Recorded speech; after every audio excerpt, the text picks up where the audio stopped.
নিষিদ্ধ ঘোষিত রাজনৈতিক সংগঠন আওয়ামী লীগের আজকের লকডাউনকে ঘিরে রাজধানী ঢাকার এই মুহূর্তের পরিস্থিতি আপনাদেরকে দেখানোর জন্য সরাসরি যুক্ত করেছি। একটু যদি বলে রাখি, এই মুহূর্তে আমি রয়েছি রাজধানী ঢাকার কারওয়ান বাজার এলাকায়। মূলত নিষিদ্ধ ঘোষিত সংগঠন আওয়ামী লীগ আজকে মানবতা বিরোধী অপরাধের মামলায় সাবেক প্রধানমন্ত্রী শেখ হাসিনার রায় ঘোষণার তারিখকে কেন্দ্র করে রাজধানী ঢাকায় লকডাউন কর্মসূচি ঘোষণা করেছিল। সে লকডাউন কর্মসূচিকে ঘিরে রাজধানী ঢাকার যে পরিবেশ, সে পরিবেশ কিন্তু আমরা এই মুহূর্তে আপনাদেরকে দেখাচ্ছিলাম। সকাল থেকে রাজধানী ঢাকার প্রত্যেকটি মোড়ে মোড়ে এবং গুরুত্বপূর্ণ জায়গাগুলোতে আইন শৃঙ্খলা রক্ষাকারী বাহিনীর সদস্যরা সতর্ক অবস্থায় রয়েছেন এবং সকাল থেকে আমরা দেখেছি রাজধানী ঢাকায় এখন পর্যন্ত বিচ্ছিন্ন কিছু ঘটনা ছাড়া তেমন কোনো এখন পর্যন্ত নাশকতামূলক কর্মকাণ্ড আমাদের চোখে পড়েনি।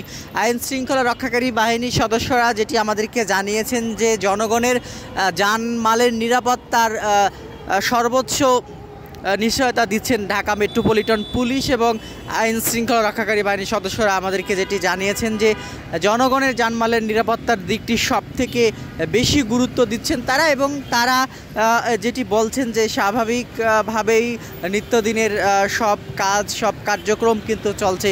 এখন পর্যন্ত আমরা যেটি দেখেছি রাজধানী ঢাকার বিভিন্ন জায়গা ঘুরে দেখেছি, সব কিছুই স্বাভাবিকভাবেই চলছে তেমনটি কিন্তু আমরা কিন্তু দেখেছিলাম, সব কিছুই দেখেছিলাম। তবে এখন পর্যন্ত তেমন কোনো বিশৃঙ্খল পরিস্থিতি আমাদের চোখে পড়েনি। তবে ধানমন্ডি 32-এ আমরা কিছুক্ষণ আগে আমরা দেখেছিলাম যে ধানমন্ডি 32-এ কিছুক্ষণ পরপর আওয়ামী লীগের 2-1 কর্মী সেখানে এসে জড়ো হয়ে মিছিল করার চেষ্টা করছেন। তবে সাধারণ রাজনৈতিক দলের নেতাকর্মীরা এবং বিশেষ করে আমরা যেটি দেখেছি সাধারণ রাজনৈতিক দলের নেতাকর্মীরা এবং ছাত্র জনতা বিভিন্ন সংগঠনের নেতাকর্মীরা তাদেরকে ধরে গণধোলাই দিয়ে আইন শৃঙ্খলা রক্ষাকারী বাহিনীর হাতে তুলে দিয়েছেন তেমনটি কিন্তু আমরা দেখেছি। তাছাড়া সব কিছুই মোটামুটি এখন পর্যন্ত স্বাভাবিকভাবেই চলছে তেমনটি কিন্তু আমরা দেখতে পাচ্ছি। এই মুহূর্তে কারওয়ান বাজারের পরিস্থিতি আপনাদেরকে দেখাচ্ছিলাম।